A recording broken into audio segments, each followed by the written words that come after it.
Thanks for listening to Spooky Mountain. I'm Steph. And I'm Jordi, and thank you so much again for tuning into this week's episode. How are you going, Steph? I'm really good. How are you? I'm good. I'm so excited to be recording again with you because we just had a little bit of a break. Yeah, a week break. Yep. Yeah. So well-deserved break. A well-deserved break. But weird. I think this is going to be a fantastic episode. What do you have lined up for us this week? Okay, so Jordi, we're going right into the conspiracy. Yes. Oh, we haven't done conspiracy yet. We're diving right in. And this one is so good because so many people don't know about this one at all. Right. And it's fucking wild. Oh. And I cannot wait for you to hear it. And I've got images to go along with it. So and there's photos as well. Yeah. I love it's very good. What about you? My story this week. So it's a little bit more mild than pretty much all the other stuff that I've done. It's just a bit of a mystery. It's not like a ghost story. Okay, it's awesome. not a conspiracy. It's not aliens or UFOs. It's just like a what the fuck kind of story. Love it. And it's just like a very straightforward, basic story. It's not like very date heavy or anything. So it's a fun listening type one. Oh my God. Yeah. I've been very G'd up this week to tell you because it is quite different to everything I've done before. So, excited to tell you about it. So we're both doing very different ones. Yeah, because my one, I was like, I'm going right in and it's going to be interesting. And I hope people like conspiracy stuff because I know we do. And because you're going balls deep. We're going to touch on it. Yeah. Oh, yeah. So everyone, if you aren't following us on social medias, definitely be on it. We are on Instagram, Facebook, Twitter, TikTok. Yeah. We did our first TikTok video. Yes. Like a little proper one because I've been in charge of the TikTok since it was created, and I am such a noob when it comes to TikTok. Like, I'm all right with everything else. When it comes to TikTok, I'm just like, boo. So do you have the app like just to play like look at videos anyway? Yes. Yeah, okay. I have the app. I have it on my computer. I have all the things. And it's almost like I just can't fathom in my brain what to do. So I've just been posting. Like, if you follow us on social media, you'll see that each week we post a teaser for our upcoming episode, and we on the day of our release of our episode drop, we also release photos relating to our new episode. And so I've just been posting those on TikTok, and all the kids on TikTok are doing these hectic video clips. God. And some of them are I don't know. Yeah, because like the one I did, so the first one, if you see on our TikTok, it's like the green screen one, and I just didn't understand how people were doing it because I use TikTok all the time, but like just to look at other people's videos, and I was like, what the fuck? I'm gonna try one of these filters, and it felt so funny doing it, and now I'm obsessed. But it's fantastic though. It was such a great TikTok post. I loved it, and I'm gonna do one myself. I think sometime soon. Yeah, that was really good. So definitely follow us there. Yes, and we're also on YouTube as well. I don't think we just mentioned, but we're on YouTube, and that's really fun because with our YouTube videos, we have captions that go along with our videos. So if you need captions, you can read them there. And spooky video as well. Yeah, so Steph has made a really cool visual thing to go along with all our videos, and we've got our cool, nice new logo to go along with all of the stuff. So, we got 16 subscribers as well on our YouTube, which is pretty cool because I didn't think that many people were going to be using our YouTube. Especially where, that was pretty cool. Like, because we're a podcast, so it's not like we're a YouTube, like, we're not YouTube creators. It's just like our podcast in YouTube form. Yeah, so it's nice to know that people are interested using that format. Yeah. And also, in a few days' time, we have a very special bonus episode coming out that we've been working on for a little while. We've been collecting listeners' stories. You might have seen that on our social media that we've been doing like call outs for listener stories. So that's going to be coming out in a few days. That'll be really fun. So you get this episode and then also just another one because we love yours. Woo! I'm so excited. All kind of, it's just a fun Halloween one, and it's going to be a really good episode because it's all based about our listeners. So everything you guys have given to us, and it's going to be a really interesting one. Yeah, so it's going to be a bit different to usual because we usually like just surprise each other with like a single story each. But this is going to be like a few different things from like people that have like actually contacted us to tell us their stories, and we've communicated with them and chatted with them and asked them questions, and it's going to be quite different, but it'll be really it's going to be new. Fun. I can't wait. It'll be fun to do more of these. I haven't even got it out yet, and I'm like, I love it, let's do more. But jumping back a little bit, speaking of social media, Steph recently not too long ago posted photos of the Katoomba house that we always talk about in our episodes. And this was the first time that I've seen the house visually since I moved out in 2013 or 14 or something 13? Like that. So around that 13, time. Yeah. So it's been a long time, and it was so wild to see photos of the house again. How did it feel for you to like look back on the photos again? It was weird because what happened is like we didn't really have any photos of the house, and my mum dropped off our family hard drive that we had the whole time we're living in the house, and there's oh my God. Okay. So there's like 10,000 plus photos on there of just me and my sisters on the webcam. Oh, like, back in the webcam days. The real cringy days where MSN's on there. Yes. I was able, like there's that much data on this hard drive. I can see it tells me every person that I would chat to on MSN. Wow. You can go in there and read all of the chats that you've had with them on MSN. Oh. It's so fucking cringy. Like 2004, 2005. Oh my God. I would die if I read back my old like MSN conversations. I was so embarrassing. Seeing the selfies, the emo selfies. I mean, I'll might post them because they're so funny. But then once I got that out of the way, I was like, okay, I'm going to find the house photos. And I found a gold mine. I thought this is, it's so weird looking at them because this is when all this was happening. Yeah, all the activity. It's like the peak of the activity, right? Yeah, the peak of it. Yep. And that mantelpiece was crazy looking. That was like, oh my God. And you could see how heavy the objects are on there. Yeah, and, oh my God. It was very strange. And I was showing my mum and my sisters as well because they haven't seen them in years. And they were like, oh my God. So for those listening, if you haven't listened to our latest episode before this, Steph spoke about, was it our latest episode where you spoke about the mantelpiece? I think it was. Yeah. I think it was. Or either the latest episode or the episode before that. Steph. The one that just 2 episodes ago. Okay, yeah. So Steph told us about an experience she had in the Katoomba house where you should go listen to it. Just go listen, but it's a pretty crazy story about some crazy shit. So go listen to that. But it was. Were you with all those photos that you took? Were you just like randomly taking photos, or were you taking photos because you knew the house was active and you were trying to capture shit, or were you just like just taking photos? No, so these would have been when my mum got her first camera phone. Oh, okay. And there was like literally an entire folder of just hundreds of photos that we would use on our camera phone.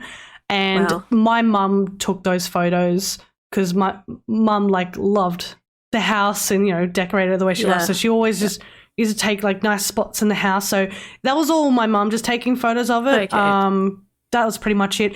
I remember because it was so, it's hard because it was before the time of having, security cameras or anything like that. Yep. So we would be really annoyed that it wasn't an easily accessible thing to get a security camera in the lounge room or anything like that, because we just didn't like we talked about it, but it wasn't a thing back then. No, not as at least not in the same way that it is now. Like these days, everything is like connected by Wi-Fi and Bluetooth. Like even just leaving like your phone recording like all night. That's not a thing. That wasn't a thing. Something. No, you couldn't do it. So no, back in the day, it was a very long time ago.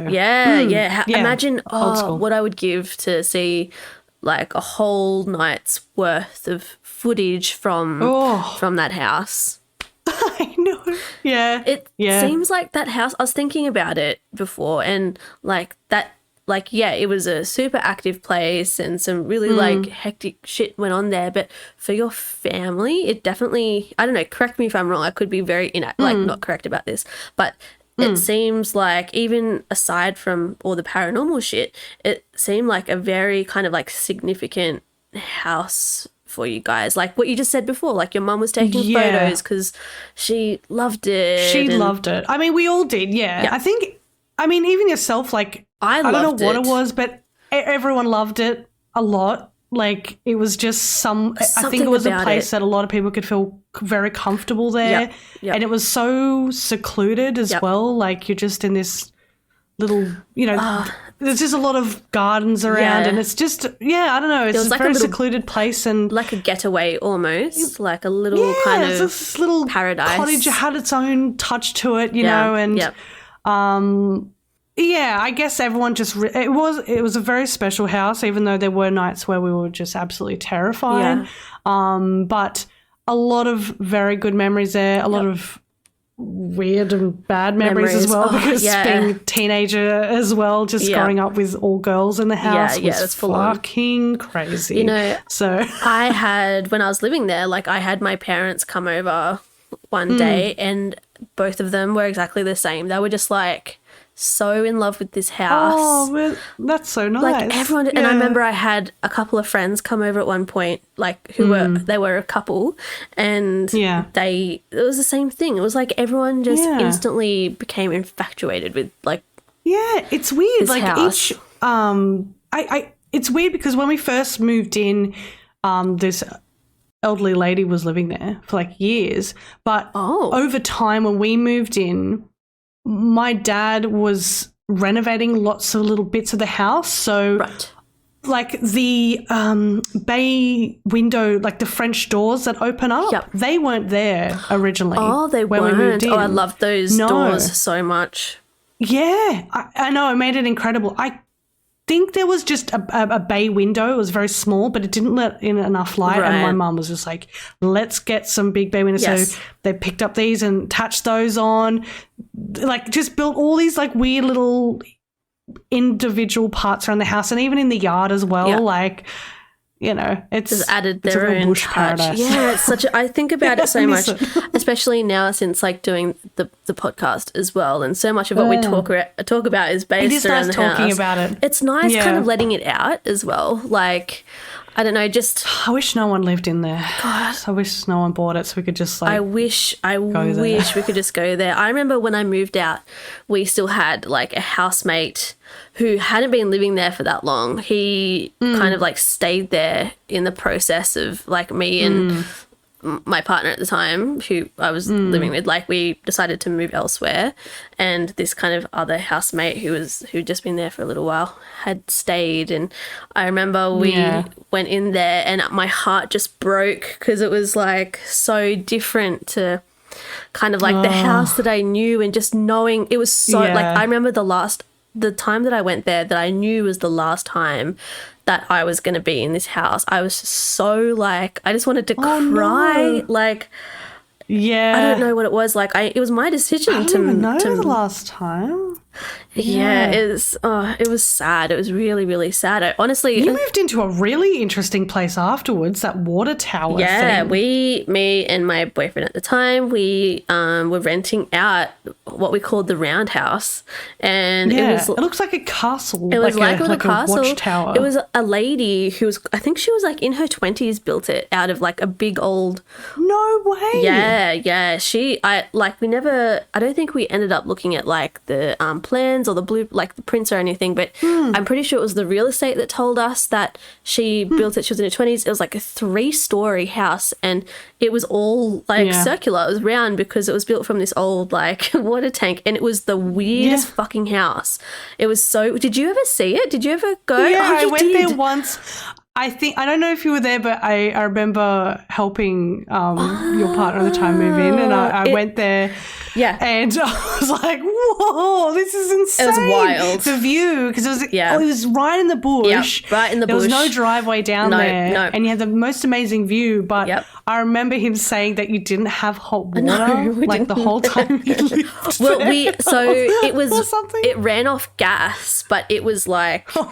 The gas ran out like pretty much every week, and like we would try to conserve it so much, and the gas would run out, and like we had a fireplace, and the flue of the fireplace ran all the way through, obviously, like to the roof. So that's kind of like what warmed the house, because it was like on the bottom level, and like the flue ran. Yeah. But it was like almost a hobbit hole. Like a hobbit house or something. I think about that a lot. I only went there once, and for some reason I'm always like, that was so weird. That was such a great house, and everything was just wooden. Like we'll post some photos on Instagram, even though it's not kind of like. Do you have photos of it? Yeah, I got photos of it. Yeah, I think. Oh God! Yeah, and I remember the back deck had a tree growing out of the. There was a deck. I didn't even know there was a deck. Oh my God. Yeah, it was. I loved that house. It was a very, very hard house to live in though, because the stairs up, they were like spiral stairs kind of along the perimeter. Like round the twist. It was like round the twist, and they were so steep and thin, and our bedroom was on the top level and the toilet was on the bottom level. So you had to walk 3 stories down these like deathly sharp concrete steps to like half asleep. So it was a hard house to live in, but it was a beautiful house. You got to post photos of that. That's so funny. The Blue Mountains are is a very interesting place for houses and for sure, and buildings and I'm sure in general. I know we've got a lot of listeners from the Blue Mountains. I'm sure everyone's seen some weird fucking house in the mountains, because we always know someone that's got some freaky house. Yeah. Before we forget as well, we have right in front of me 3 incredible reviews that people have left us. Woo! How exciting. So, Jordi, do you want to read them out, do the honors? Yes, I can. All right, let's have a look. So, let's start off with our very first review, because I feel like that is almost the most special, because it was our very first review. So, this review is, it says, scarily bingeable. So interesting, so well researched, and so spooky. Caution listening at home alone, plus lots of lols. And that was by Bamboozled4, who also gave us 5 stars. Fuck yeah. So hell yeah. That was really lovely to find, our very first review. So thank you so much for that one. Yeah. And then the next one is just love them. Just by Space Cadet 6. Woohoo, just love them. I mean, just perfect. Yep. Love it. Yep. We love you. Thank you. Yeah. And then our next one, our third one, is absolutely loving this podcast, and that's by Jess. And Jess left her review on Facebook, which is a thing that you can do if you perhaps don't know how to leave a review on like a podcasting platform. Or you listen to it on Spotify as well, because I know you can't leave reviews. Yes, so you can do it on our Facebook. Yeah, you can leave it on Facebook, super easy. And that, leaving a review, it helps us, or it helps other people find us. And so that ultimately helps us, get more listeners. We've been getting a lot of new listeners. We have lately, which is amazing. Yeah, we hit, was it over 700 downloads the other day, which downloads is like listens essentially. So yeah. And it's growing like a lot each day. So it's for sure. Also, this is our 10th episode. Yeah, what the fuck? This is our 10th episode. Yeah, I was just thinking, I'm like, wait, hang on. This is our 10th episode, which is fucking awesome. So That's so cool. We've been doing, Steph, I'm so proud of us. I'm so proud of us. I love doing this with you. I'm so happy that we're doing this. Yes. I know. It's just like, we've actually made it to 10 episodes, which is so cool. Yeah. And I mean, we really did not expect to get this kind of. No. Like, I'm getting a lot of messages on Instagram, just a lot of DMs from people just saying, hey, just found your podcast. Like, I'm really enjoying it. We're binging it. And I'm like, that's amazing. You. Okay. I love that. I love that. Obviously, like, people are listening, but I love that there's people out there, because I've had a few people say to me also, like, I'm binging your podcast. Yes. And that's kind of what like gets me going. That's the word I want to hear. Exactly. It's like, that means that they can't so stop. Like, it feels good to listen, you know, which is exactly when Steph and I first started this podcast, I think both of us were like, you know what? If no one really listens, who gives a fuck? Like, we're just going to do it anyway because it's going to be so fun and it's something that we're both passionate about. And it just like... We don't have anyone else to talk to about this shit, no. We'll just talk to each other. We just talk to each other and then record it and then put it out there to see if anyone wants to listen. Yeah. But, it's fantastic. It's nice to Thank know. you so much, everyone, for helping us, you know, get where we're going. Yeah, wherever that may be. Wherever it may be. So I'm going to get into my story, I think. Do it. I'm ready. I'm ready for you. Let's dive in because this one is really... Oh, my God. That's right. You're doing conspiracy. I just remembered what you're doing. Oh yeah. Awesome. Okay. So for everyone who's listening to this one, definitely look on our Instagram or Facebook because there are images that are going to go along with this. And Jordi, I'm going to send you some for this because it's very interesting. Okay, cool.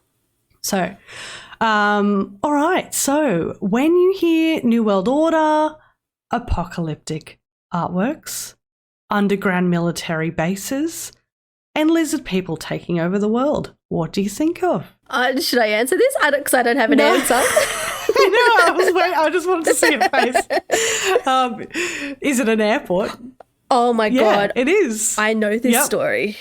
Yes. You will not believe this. I can't believe that. I was so close to doing this story. Okay, so just really quickly, I don't want to step out of our story too far, but for those listening, every week, like Steph and I, we don't tell each other what our stories are, but to make sure that we're not doing the same story, one of us will give the other person a very vague hint. And Steph was like, I'm doing a conspiracy.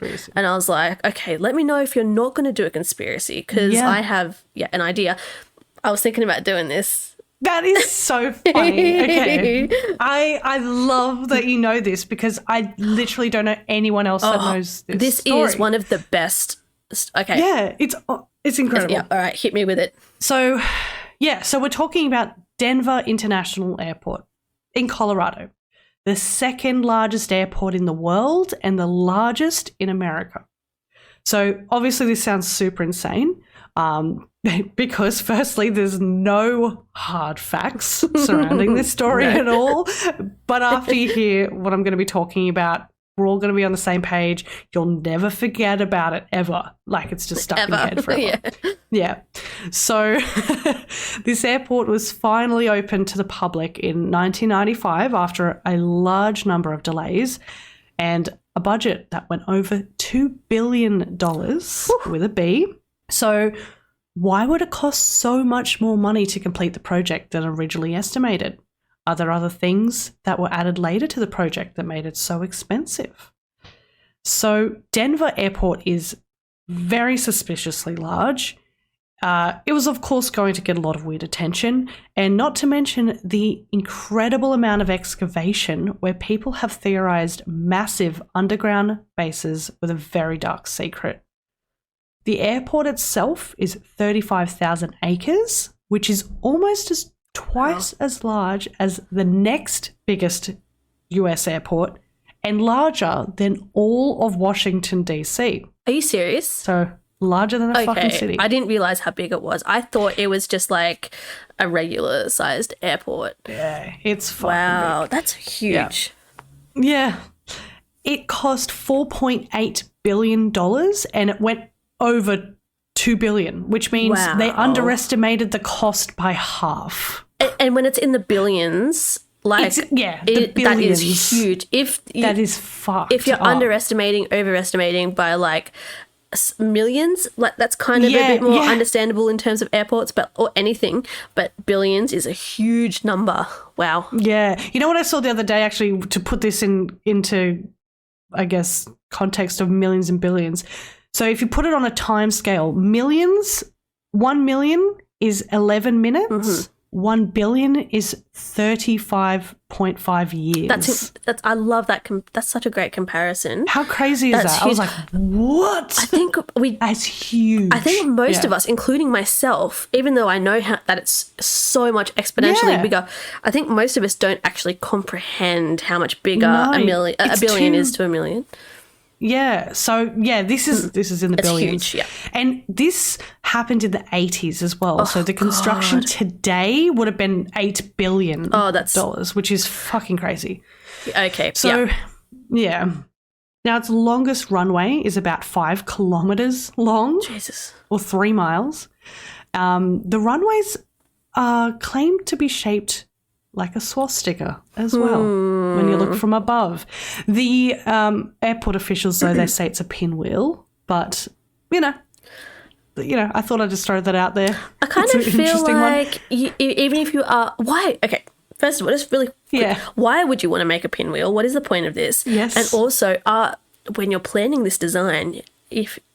you've designed it to be a pinwheel, and it's no one looks like a swastika. Even if it just slightly looks like a swastika, you'd be like, do you want to have to keep saying it's a pinwheel every time people say it's a swastika? When no one's going to believe you. Stupid. You'll go to the swastika airport. Oh my god. So the structure, the main structure, it's built like a huge tent. So it's meant to represent the Rocky Mountains and the Native American teepees. And it has one large terminal. So it's just one main building, and it's called the Jefferson Terminal after the aviation safety pioneer L. Ray Borge Jefferson, which is the worst name I've ever heard in my life. Borge. L. Ray Borge Jefferson. Oh, it's not Jefferson. Jefferson. Oh, it's not even. It's a P. Oh, Peter. I thought it was Jefferson. I thought it was Jefferson. And Borge is B-O-R-G-E. Oh no, it's fucked up. Terrible name. Poor Borge. So why is this all so weird, I guess? I mean, it's a huge airport. Yeah, it's really big. The land size is absolutely massive, but the airport itself isn't really that big. So now let's say you're in your taxi and you're driving to the airport. You're on the way there on a nice holiday, and while driving towards the terminal, you spot something in the distance that should not be there. That is, of course, the giant blue rearing horse statue that stands 32 feet high and has glowing red eyes every fucking hour of the day. Wait, 32 feet? 32 feet high. Wait. Because that's huge. No? Wait. 32? Wait, hang on. I think I've... well... It's very big. If it's not 32, it's not going to be like 3 feet. But it might be 13 feet. I've just sent you the image. Yeah, 32 feet high. That is huge. Wait. Yeah. Oh, wait, hang on. Okay. Because, like, the average person... I feel like that's... I mean, I don't do anything in feet because we're Australian. Well, yeah, that's the thing. I don't really know, like, how... Okay, the averagely, a person is, like, 5.5, 6 foot, right? Right. So that is massive. Yeah. It's so it's absolutely massive. So I'm posting everyone have a look at the image of this fucking horse. All right, let's look at this horse. Yeah, he's big and blue. Yeah, so he is big and blue. Yep. So this is actually what greets all passengers heading into the airport, whether it be by car or plane, because you can see it from the runway. Because it's so fucking big and blue. It's huge. So it's actually called Mustang. That's the name of the artwork. But it's more commonly known as Blucifer. Oh, Jesus Christ. Lucifer. Blue Lucifer. And it's blue. Of course. Yeah. So the artist was Luis Jimenez, and while working on this piece of art, a piece of it actually fell off and killed him. Is this where... Which is crazy. Is this why he's called Blucifer? Or just because... No, he's just called Blucifer because he looks like a demonic horse. Oh, right, okay, because he was generally... Yeah, he was... General I think demonic... He was called Blucifer. Demeanor. Just another touch of it, like it killed the creator of him. That's creepy. That's a sad way to go. Very sad way. I think it was the head and they had to retouch the head. Killed by your own creation. Yeah. So if that wasn't weird enough, wait until you get inside the terminal.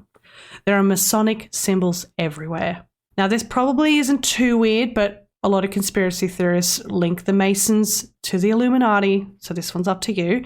And there is a time capsule inside that had a dedicated ceremony on March 19th, 1994, and a capstone lay on top of it with an inscription, People of Colorado in 2094. There is the square and compass symbol of the Freemasons, and then the writing below saying New World Airport Commission. Oh. Yeah. So they've been credited below amongst other people and other names that have helped fund the airport. And people have been looking for who this New World Airport Commission is, and it does not exist. Oh, that's a bit strange. Yeah. It's strange. It's something that's never existed. Yeah, no matter what you take from that, it's a bit strange. Yeah, and it doesn't help the whole New World order shit, yeah. Thing. Yeah, it's like, okay, a little bit strange. Yeah. And also, there's a lot of gargoyles in there. I personally love gargoyles, but yeah, I don't know, in an airport it's a little bit strange. They're everywhere. They're hiding up in the ceilings, like perched up in these little corners. There's the main one, which is at the baggage claim section, and there's a gargoyle in like a suitcase looking over the conveyor belt of all the bags going past. Apparently this one creeps everyone out. And apparently a couple of years ago, for the airport's 25th birthday, they actually got a talking gargoyle statue that would harass people as they came in. The airport is completely all okay with trolling the conspiracy theorists. Yes. It's so funny. They are fully on board. Yeah. It's so funny. Yep. I'm all here for it. But yeah, one of the quotes when you walk into the airport, this gargoyle thing, he says, "Welcome to Illuminati headquarters." I mean, Denver International Airport. Are you serious? They are just taking the piss now. They're taking the piss. I should post the videos of it because there's so many videos of it because everyone just thinks it's hilarious. That is so funny. But I bet like the true hardcore conspiracy theorists are like, see, it's the Illuminati, because they're just like putting it straight out in the open now and like very out in the open. Wow, that's funny though. So I'm glad they've got a good sense of humor. Funny. Yeah, they've got a great sense of humor at this airport. And yeah, so now you look around the airport, and in the terminal, there's going to be some very, very odd murals that you wouldn't expect to see inside an airport. Or anywhere, really. These murals have been the main reason for conspiracy theorists, and I can absolutely see why on these murals. So they have themes surrounding fires, caged animals, suffering people, soldiers and gas masks. It's just really odd. Onlookers see this as representing war, hope, and the New World Order. The artist of these murals is Leo Tanguma, and there is no doubt he's an incredible artist, but it's the themes around the paintings that are concerning for passengers travelling through an airport. Of course, so, yeah. Yeah. It's definitely a strange place to have them for like a couple of different reasons. It's like you generally want everyone to feel safe. Oh, exactly what I was going to say. Like you kind of want people to feel, you know, especially in America, you want people to feel safe. But then also it's almost like, I don't know, it's really weird to have such like war-themed shit at an airport. Like just why? Yeah. And the art was chosen through a project selection panel made up of community members, artists, and then that had to be approved by the government committee and the mayor. So it went through quite a few people. That just is so confusing to me. Like, yeah, I know how it got approved by so many different layers of people. There's not just it's not just one airport, one mural. It's like multiple artworks. That's strange. Yeah, there's like 4 all up. So even if it had nothing to do with the New World Order, I definitely don't think it's appropriate for an airport. No. So let's talk about the Children of the World set. So this is 2 artworks. The first being a large mural that depicts a city in decay, and the central character is a soldier in a gas mask holding a rifle and a sword or machete that is stabbing into a dove. Below the soldier are children huddled underneath. So I'll send you this one, Jordi, which you've probably seen before. That is really fucking, like, strange. Yeah.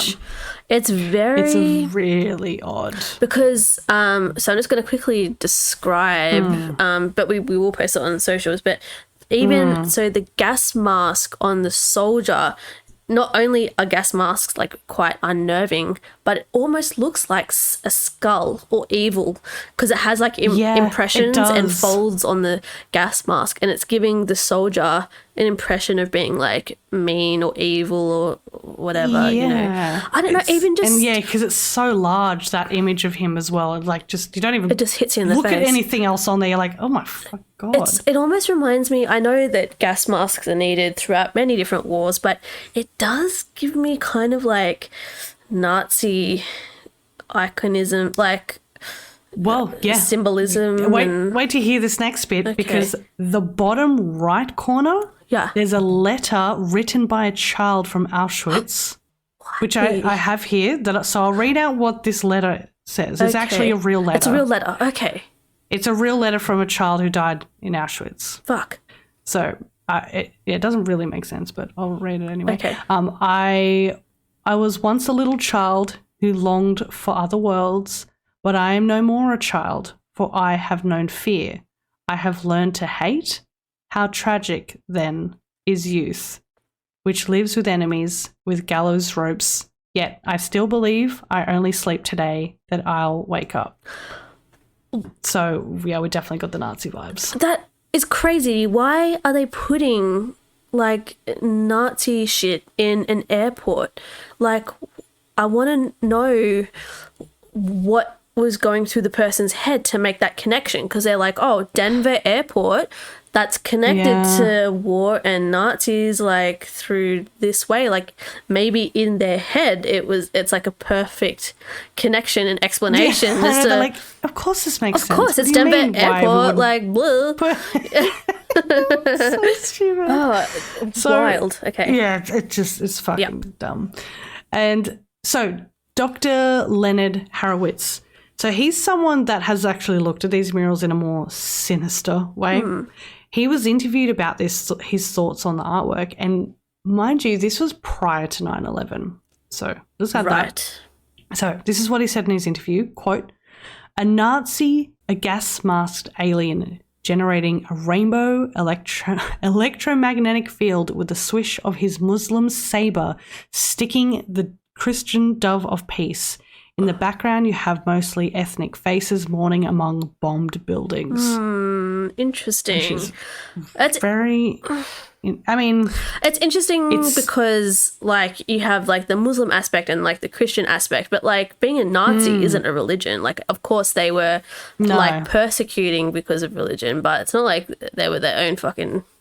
I don't know. But that's a very interesting take. It's kind of like the very symbol of hate. That's that true. He's kind of maybe using it as that. Yeah, and like that soldier in the center, it is very in the center of the whole artwork. Like, yeah. I don't know, make the rainbow a bit bigger or something. I don't know. Oh, awful. So this is like a set of two. So this is the first one, and then the second painting features children from all over the world celebrating what appears to be the death of this soldier as his corpse is laid beneath him. Okay. So there is a second part of it. Okay. Still doesn't make sense. It still doesn't really make sense. One of the other murals is called In Peace and Harmony with Nature. I'll send this on to you and then I'll read it out. So In Peace and Harmony with Nature, which is set in a fiery scene with black smoke billowing across the top of the canvas. Oh, it is. Children and women are seen fleeing the flames while holding extinct animals in glass cases. And in the foreground of the scene, there's two caskets with bodies in them, a dead tortoise and the rib cage of a large animal. What? Why? You have to be looking at these pictures because it's so hard to describe. There is so much going on. It's really... And they're beautiful artworks. They're beautiful. When I first looked at it, at first I was like, oh, this is like a beautiful image because it's very vibrant and colourful and there's animals. But then when you look at the animals, they're dead. Yes. And then it's colourful because there's fire in the background, and they're holding the dead animals, and it's like, ooh, it's very like and he may sad. be trying to get across this whole idea of like, you know, we need to protect these animals, you know, in the world, you know, these are important things, and I get that, but at the same time, like, as someone that's just going to be walking through the airport, this is not the place for them. No. I think an art gallery would be incredible for these. Absolutely. You know, we could really like, you know, high school kids go in there and really like look at them and diagnose the artwork. Airport, no fucking way. No. I just, all these messages that are being like sent out in this airport are just fucking crazy. Like, I don't understand. I know. It's so dumb. So, okay, now this is the part that gets me all excited. The underground tunnels. So we're heading down that route now. The theory that revolves around this is the reason why the airport was so far behind schedule. Apparently what they were building was multi-level stories beneath the airport, like the Hive in Resident Evil. Oh, so okay. Is this like is this official that we know this is what was happening? No. Okay, all right. No. Okay. No. Well. But like. Well, there is and there isn't. Okay, so, yeah, right. I guess we'll find out. So lots of people believe that this is a gathering place for government officials and the global elite in case of a nuclear apocalypse, biological warfare, zombies or aliens, whatever. And Dr. Harrowitz, he claims he has seen inside these tunnels and that they're decorated with beautiful artworks to give the rich people something nice to look at while we all rot outside. Quote, this is from his interview from earlier. Did you read or hear anywhere that I was there on day 3 of the airport's opening when the luggage operations and trams were not working? Passengers were directed through tunnels containing some of the finest gold leaf mosaic artistry I have ever seen. Artwork that makes Tenguma's beautiful artworks pale by comparison. Therefore, when the trams began operating, those alternate passageways were closed. Why do you believe airport finances would spend vast fortunes commissioning art that travellers would never more see? And considering how bizarre like the rest of the airport is, I wouldn't be surprised. Like, to think that there is a place in the world that has been constructed to house the elite, like of the world, if there was some kind of thing that was a disaster. Like, that absolutely makes sense to me. Like, it makes sense to me as well. I feel like this isn't too far into the crazy conspiracy world. Like, they have so much money and, like, they know that shit's going to go tits up. Like, this airport is right in the center of America as well. So it's like the perfect place. It makes sense. Yeah, the perfect place. So as well, the Denver area, so Denver, Colorado, it's actually home to a number of military bases and large private aircraft corporations. So the tunnels, they're speculated to be a system created in case of a catastrophe and fast clearance. So it's already kind of tunnels are just, it's kind of what we're talking about anyway, you know. Yeah, exactly, yeah. So there's also the theory that they spent their entire budget before even starting the ground level of the basement. So what is confirmed is that there is actually underground tunnels. Yeah, okay. And it was actually the baggage claim. So it would go down into these tunnels. That would be baggage claim, and there was like a carousel.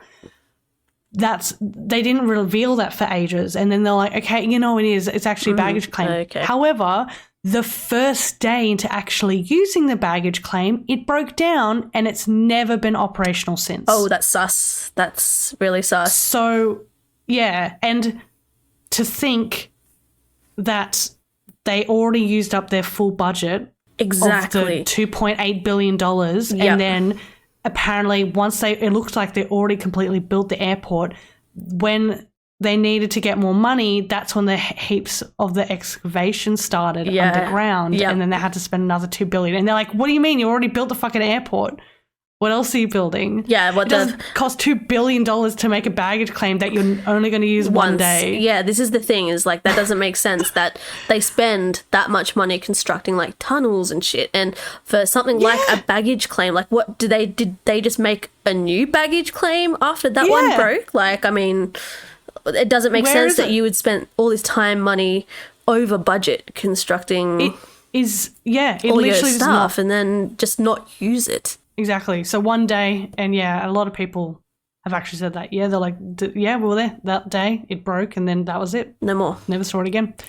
So, so that's inside the airport. So now we'll just step outside the airport. There are huge barbed wire fences around the entire airport, and they strangely face inwards, not outwards. So there's some theories around this that, of course, it's being used as a prison or a concentration camp in the future because it's meant to keep people from getting out, not in. Yes. Which is fucking weird. I saw photos. It is literally facing inwards. So you can see from photos that, like, there's photos. Wow. Yeah. It's very odd. I highly encourage everyone to look at all the images that we're going to post on this topic because it is really... It's a lot more crazy when you actually look at them. And there's so much more that I haven't even mentioned. Yeah. And I love conspiracies. Yes. This one, I mean, I'm so glad you know about this because, I mean, I'm sure a lot of our listeners probably don't know about this, and it's a really fun one. It doesn't help as well. It's funny because it's hard to know what's going on. The airport officials, as I said, they love to kind of fuel the wild claims. They have got the most absurd advertising campaigns. Have you seen them? No. They have. So when they're actually doing like a bit of construction here and there inside the hotel, airport, they put these banners up and it literally, I'll post photos of it. It's literally just images of like, mentioning Illuminati bunkers, like they're building a new like lizard den, something to do with like aliens. They are so into it. It is so fucking funny. Wow, I'll send you one of this. This is one of them. This is the alien one. This is on their banner, and it just says, "Yes, Den's got some secrets." Oh my god, that is a huge green alien hushing. It's like all of their advertising is they're like just this. Playing into the whole thing. I feel like it's so beneficial for them to do this because they're able to laugh at themselves. It's good advertising because people are going to want to see the airport. But also, if by any chance there is something, under like with the whole conspiracy, a level of humor will be able to conceal stuff to a certain degree. It's so hard to tell, like, are they in on the joke or, are they pretty much just hiding in plain sight? Exactly. We just have no fucking idea. Because that's my Denver International story, so. Thank you for telling that story. That was so fantastic. I'm glad everyone's heard this now and I've got it off my chest. Yeah, this is a fantastic conspiracy because it's such a legit like material thing that you can see. It's not like, there's a group of people that are the new world order that like, this is like, okay, it looks weird, but in a way it's like, it's hard to know, like, it's hard to understand why. You can look at it and be like, that is very fucking weird, but they're like, hey, we're just an airport, what are you talking about? And we're just playing along with the joke now, ha ha ha, like, because, as I said before, if there is something to this and they do play along with the joke, if there are other things that come up that are strange, they can be like, haha, it's just because we're part of the Illuminati. We did it on purpose. This is all part of a joke. It is strange. Like, I don't know, with the artworks and stuff, I feel like if there was something going on with this airport that you would still want to try and like hide it to a degree. So having, I don't know, like these kinds of artworks and stuff would just draw too much negative attention, especially when it's like Nazi shit. Like, I don't. But also the horse. Let's not forget the giant horse. Lucifer. Like why would they? Has like at night, its eyes are literally glowing red. That's right. Its and eyes in the glow. daytime too, but in nighttime it's like fully red. demonize. And it's fully veiny, like it's like creepy veined horse. And Lucifer killed someone. Like he's a murderer. He's a murderer. So and they kept him there. That's awful. But it's a really, really interesting place. I would love to see it sometime. I've seen photos of like the tents, like the teepee kind of like tents. I mean, it looks really cool. The airport. It looks really very cool. I'd love to go there too. But God, that's like so much money as well to be spending on. I don't know. You know, what I kind of said before about like the artworks being like a little bit too obvious. If by any chance this is kind of like part of the New World Order and the elites and shit, I guess they're going to hire other employees that are of the same mind, and then this is the shit that they come up with. Yeah, that's true. I don't know. Yeah. But that's interesting, What a fantastic story, though. Thank you so much. I really like that one. Let us know if you want more conspiracy stuff, because like I do like conspiracy stuff, but yes, to a certain degree of... Yeah. Of conspiracy. When Steph, I don't want to like concern people, but when Steph and I were first like developing this podcast, we were like, so what subjects do we want to cover and what do we want to kind of exclude? And we both decided like absolutely we are not going to be doing true crime. And one of us brought up like, hey, what about conspiracies? And I remember we both agreed being like, conspiracies that aren't kind of like controversial in a way where like with modern day it can kind of get which I think we all know, hairy, you know, which we all know what we're talking about. I'm trying to suggest things without mentioning what so I don't think we're really ever going to be touching on those conspiracies. I don't want to say the word. What are we going to say? I know, we're going to get like, what's the word? We're not going to touch those ones. No. But these kind of conspiracies where you've got Lucifer and the New World Order and like Nazis, that's fine. It's totally fine. Okay. Oh, that's fine. Oh, yeah. Yeah, so we can Nazis definitely do more of this if you guys like it. Yeah. All right. Are we ready for my little story Hell that I have? It's a little bit... I'm very keen for yours. It's a little bit more lighthearted than yours, but believe it or not, it's also set at an airport. Oh, okay. I have a feeling you may have heard of this story. So it's late afternoon in July 1954, and it's a scorching hot day at Haneda Airport, Tokyo in Japan. And a plane has just set down on the boiling black tarmac. The sun was still high in the sky when all the passengers of the plane disembarked and strolled through the airport to collect their luggage and then through to customs to have their passports looked over and stamped by the officials of Haneda Airport. For the most part, everything seemed regular and normal.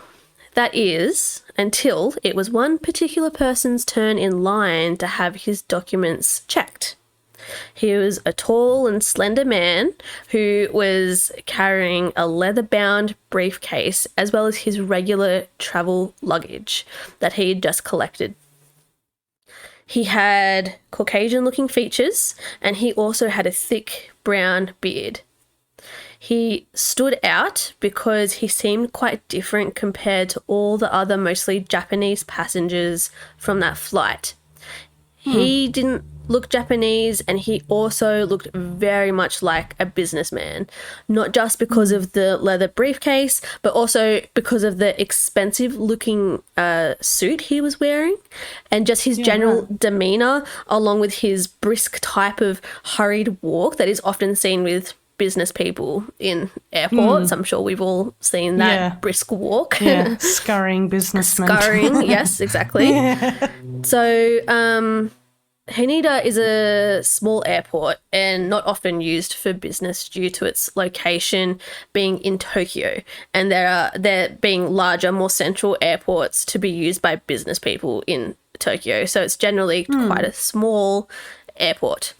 The officers pulled up the man and began to question him on usual intimidating yet seemingly innocuous questions that I'm sure most of us have experienced at an airport. Absolutely. Where are you going? Where are you coming from? How long do you plan to stay? Etc. The man answered in what sounded like a European, probably French accent, that he was entering Japan on what was a business-related trip, and this was his third time visiting Japan all up.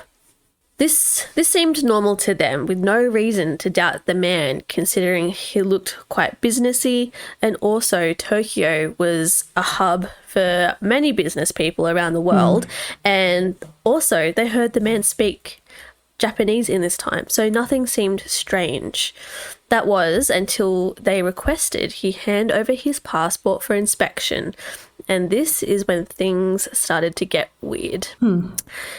He gave the officials his documents that were in an impeccable condition and were clearly official documents that he had absolutely, that there was absolutely no sign of being doctored or forged or tampered with. Also, legit stamps from countries other than Japan also. So, he's claiming he's a businessman, claiming that he travels heaps for work, and everything he's said and everything they're seeing in this passport is aligning, making sense. But then, after looking a little bit closer at his documents a bit further, they noticed something odd. In bold, golden, embossed print was the document stating that the man came from a country called Taured. Taured spelt Taured. Have you heard of this? I think I have, but this is the only thing I remember where I was like, I bet you he's from somewhere that. That's doesn't make sense. I haven't delved into this, so I'm very excited. Okay. Yeah, there isn't like a whole bunch of like intense details on this. It's just kind of like a what the fuck. So none of the officials who were questioning this strange man recognized the nation called Taured. But at this stage, that's all it was, just confusion and not really any suspicion in any way. They all figured that it was just one of those small, unique island countries that you don't really hear too much of. So whilst they still didn't really even question the authenticity of the document, they decided to pull him aside for further questioning to clarify the situation, as they just literally couldn't let him pass through the gates on a passport from a country they had never heard of before. So even though they weren't suspicious, they were like, look, we can't let you through until we figure out what this country is. Okay. No, you're not going anywhere. You're not getting through. That's so weird. So, they decided to take the man into a smaller, more private interview/interrogation room in the airport to continue some further questioning with the man, because everyone at this point was just like confused. When they settled in the room, they asked the man for more identification, which he provided to them without any hesitation or resistance at all. He was just like, yep, all right. Oh my God. It seemed straight away that he was just perfectly happy to do this for them and cooperate with any other he had no requests idea. He was like, why are you guys had. freaking out? Like, he was just like, I don't know why you've never like, you know, why you don't know where this country is. Like, even if it is like a very tiny little like island nation, working at an airport, you kind of get used to those also. Yeah, it seemed straight away that he was perfectly happy to do this for them and cooperate in any way with any other requests that they had. So super cooperative. He produced further identification, being an official driver's license. And again, the officials saw that on this identification that the man was documented as a citizen from the country of Taured. His driving license. His driving license. Not only did he cooperate in showing other forms of legitimate seeming identification, but he suggested himself that he show the officers some currency from Taured in the form of banknotes. Yes, so he's just like, get me out of here. Like, I will do anything. As well. Yes, he had currency, and he showed his checkbook as well that still had pages remaining in it, but it also had, like, you know, when you have a checkbook and it has the stubs after you've ripped it, it also had the stubs, which makes it clear that it wasn't just like a faked kind of unused checkbook. Like, this was something that had been used before. So this checkbook had an official issue from Taured on the pages and the cover, you know, like that official thing that kind of has to go across the pages. And these banknotes that he pulled out did not in any way, shape or form look or feel counterfeit from what the officers could tell. Wow. He even provided very detailed descriptions and names of the company he worked for, which was the company he was doing business with in Japan. After the officials conducted a search for these details, they found that, yes, these companies existed within Japan. No way. But they still weren't able to find any information on these companies existing within a country called Taured. What the fuck is going on? So, no idea what's going on. And it just gets more confusing. So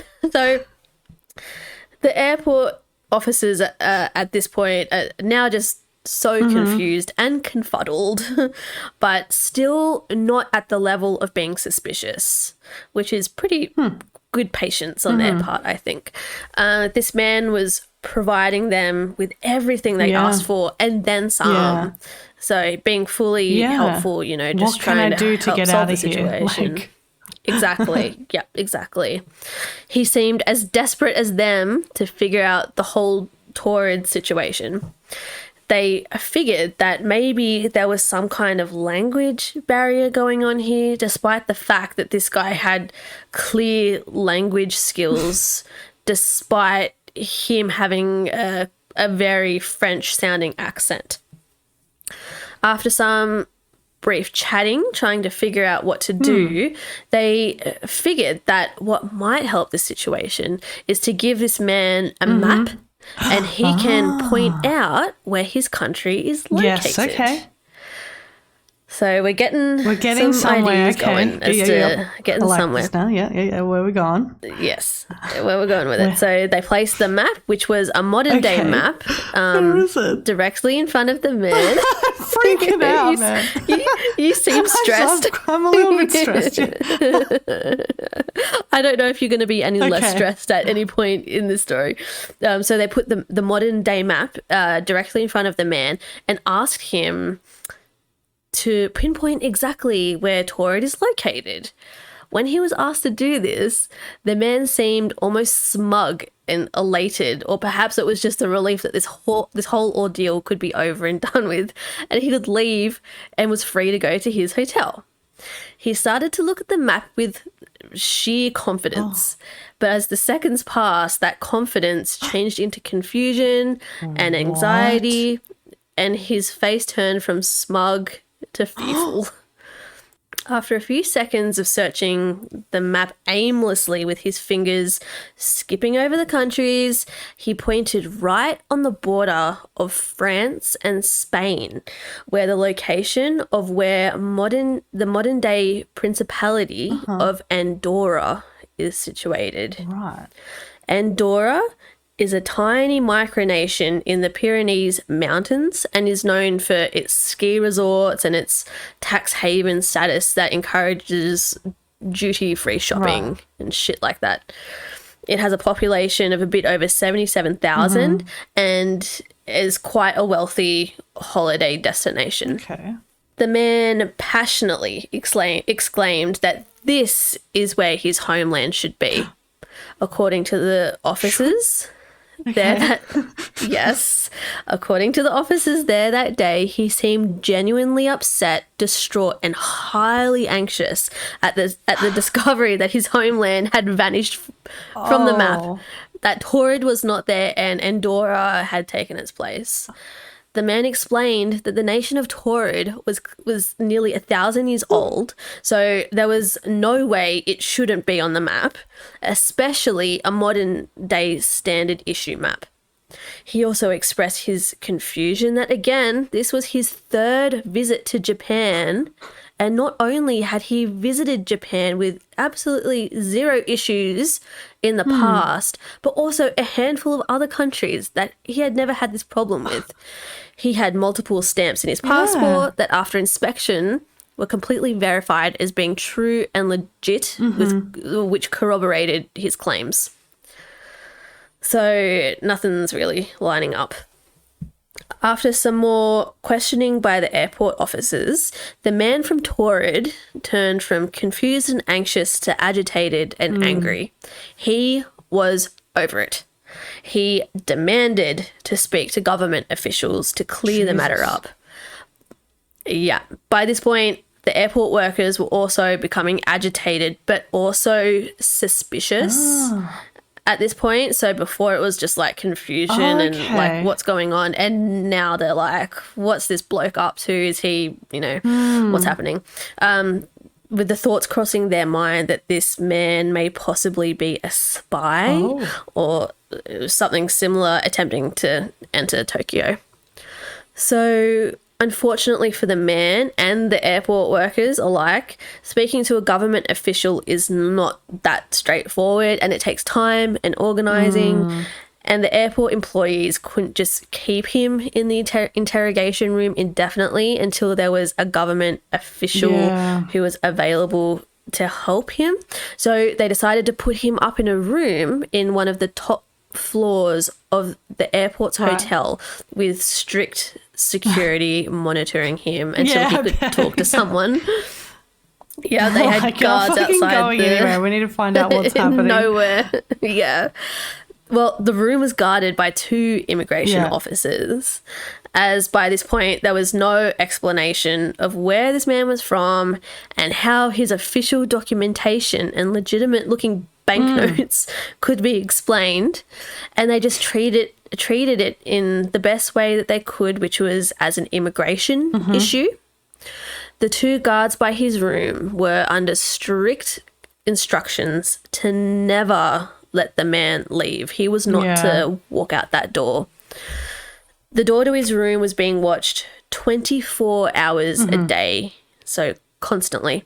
The man was served meals, but other than that, it was only brief hourly check-ins to see that everything was okay. Sounds like the quarantine. Exactly. Kind of thing, what's happening full here. lockdown. You are not leaving, and it's just like chuck him a meal and that's it.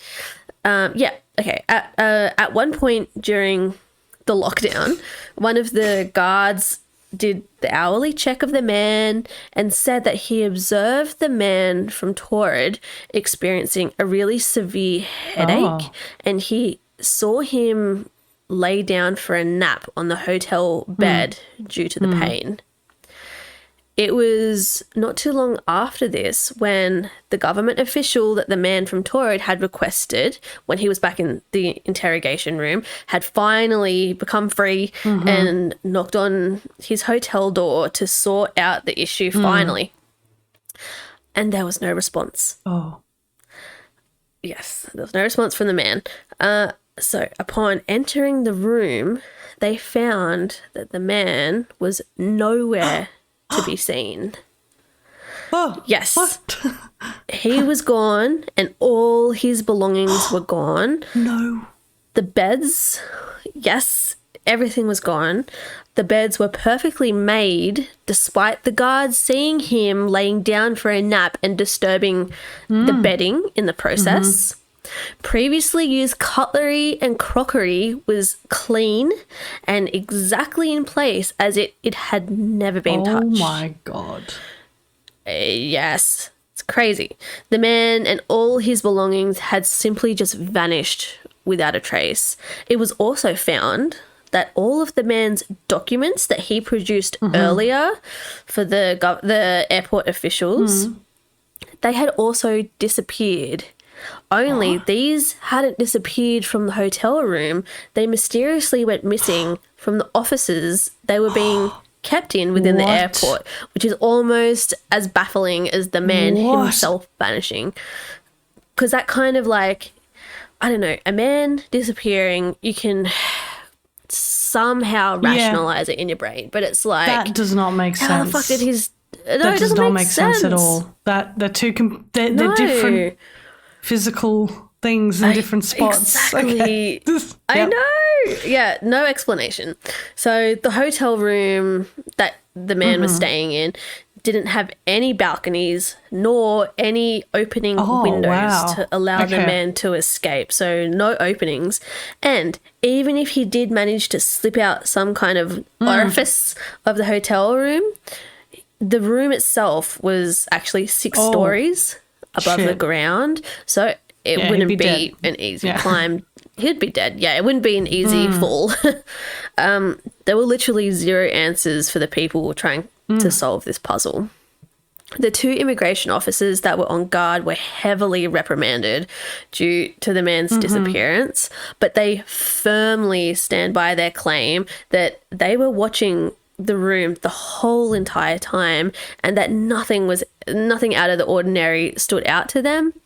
The hotel room only had one exit and entry point, with even the windows being sealed shut. So it did have windows, but it was like those like shitty hotel windows that can't open. So this eliminates the possibility of the man climbing out the window, etc. The 2 guards continued to claim it was just absolutely impossible for this man to have slipped out between Plus the paperwork as well. It's like, okay. And the paperwork and the cutlery. Yeah. I suppose if he could have made the bed and cleaned the cutlery and shit, but like, why would you do that? I don't know. And yeah, they just claim that they've been doing their jobs exactly as ordered with no slip-ups. Everyone, the airport officials, the government officials, immigration officers, everyone was baffled and confused by what had happened, with no one coming up with any evidence or explanation of what was happening or where the man had gone.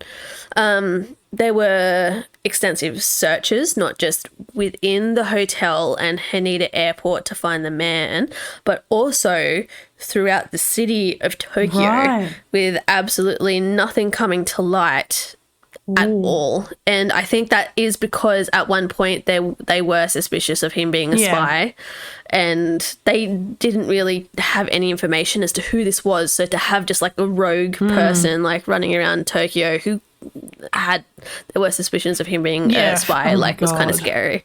Jesus. Yeah. And they didn't find any clue whatsoever. So what are some theories on what occurred at Haneda Airport? Who was the man from Taured?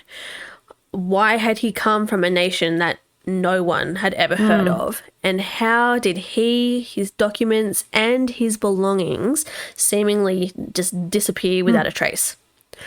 One of the most popular theories is that the man from Taured was an unwitting interdimensional traveler who had accidentally entered our world from an existence very similar to our own, only with slight differences, like a weird and that's parallel why universe kind of thing. Yeah, like a multiverse kind of thing. So it's thought that the man took a flight in Taured en route to Japan, and during that flight he crossed over the veil of reality and entered our own, a reality where Taured no longer exists, but without even realizing it was happening. Maybe he was a time traveler who by mistake just ended up at the wrong place and time, where Taured is a country in the future that really does exist, and he somehow crossed over the time-space barrier by accident or just ended up in the wrong location. There is, of course, the chance also that it was just an elaborate hoax or fraud to try and get into Tokyo without a valid visa or passport, or perhaps the man really was just a spy and this was like orchestrated by some government organization. But I don't feel like the reports of what seems like genuine passion and emotion from this man, I don't feel like this aligns fully with these claims. Yeah, but I guess agree. they could be trained on that kind of stuff. There are still no answers as to who the man from Taured was or where he truly came from, but I wonder if we'll ever really know. That has to be some weird time traveling shit, because that is... It sounds like he was so convinced and confident in his own story. He had so much to show them. To be like, here's my currency, here's my fucking checkbook, here's my license, here's this, whatever you fucking want. And then when it got to the point of the map where he realized it wasn't right, I feel like that's where it could have been, as you said, like a type of like parallel multiverse somewhere where maybe our like land masses shifted a tiny bit in a weird way and it just looked a little bit off, because he didn't seem confused until he saw the map. And this is the thing, like after researching this story, I watched like a whole bunch of like multiverse videos just to kind of like touch base with that. And like thinking of the multiverse, it sounds like a big wild concept, but the multiverse is absolutely like an accepted possibility by many, many scientists. Yeah, I think it completely exists. Like, there's no way. There's a big chance that it does. And this isn't some crazy conspiracy like from paranormal nuts like you or I. It's very much an accepted, a huge like possibility that is accepted. And so if that's a thing, then like he's like the best fucking actor. That could be it. Con artist ever. Exactly. And he, like, from the officers' reports, and there was more than one officer, there was a few, they all said, like, he was genuinely distraught and anxious, and then he was, like, agitated and angry as the stuff went on, you know. And I think, like, time traveling, I feel like in the future, like, when we become more advanced, like time traveling, that could definitely be a thing. And I've heard a lot of weird stories I've listened to of people witnessing like time travel, and it's some weird shit to get. It sounds very scary. I didn't really think too much of it, but I've listened to stories of people talking about like being in the army, in the military and stuff, and them seeing some like weird shit happen. Like, really? There's the Confessionals podcast. Oh my God, there's some very scary stories there of people talking about it. Who knows if it's true, but it's terrifying to think about it. And it's kind of something that I do believe that there will be some time traveling going on. We're going to see it soon, I reckon. Especially when it comes to like the military, like they have like, this isn't, I don't absolutely know this for sure, but there has been information come out that they are quite advanced on stuff that we are not like fully They've got equipment that no one should have. We couldn't even think of. Yeah, exactly. The stuff that they, in America especially, like they've got like the crowd control stuff they have. They've got it's called the microwave gun, where they can literally just point it at you and it looks like nothing. It's just like a little radar gun. They'll point it at you and it feels like your brain is on fire.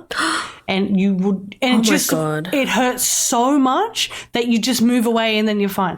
Yeah, so they can just point at a crowd of protesters. That's scary. So they've got some weird shit like that they're not using yet, but they're testing it out. It's like, oh no. This is the kind of thing that's like, what else do they have that we don't know about? And like there are reports of them like reverse engineering like spacecraft stuff. So who knows what the fuck that could be a freaky alien man.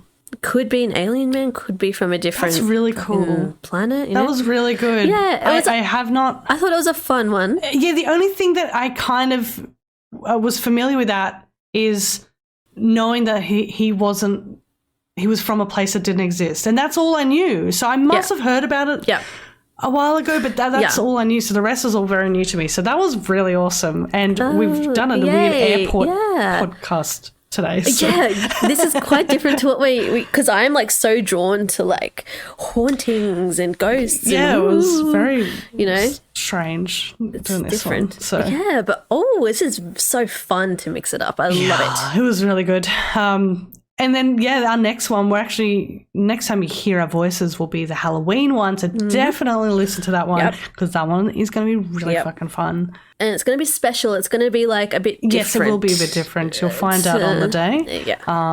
But it will be very special. Definitely let us know if you're enjoying what we do. Leave us a review. Please fucking leave a review.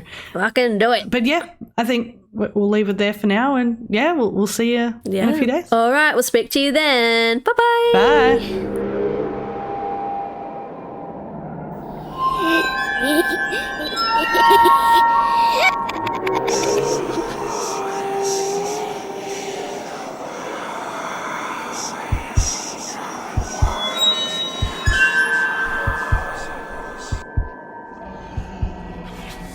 This episode of Spooky Mountain was created and recorded on land of the original custodians, the Gundungurra and Bidjigal people. We pay respects to the past, present, and emerging mob. My name is Jordi, and I'm a proud Gunya woman. Thank you for listening.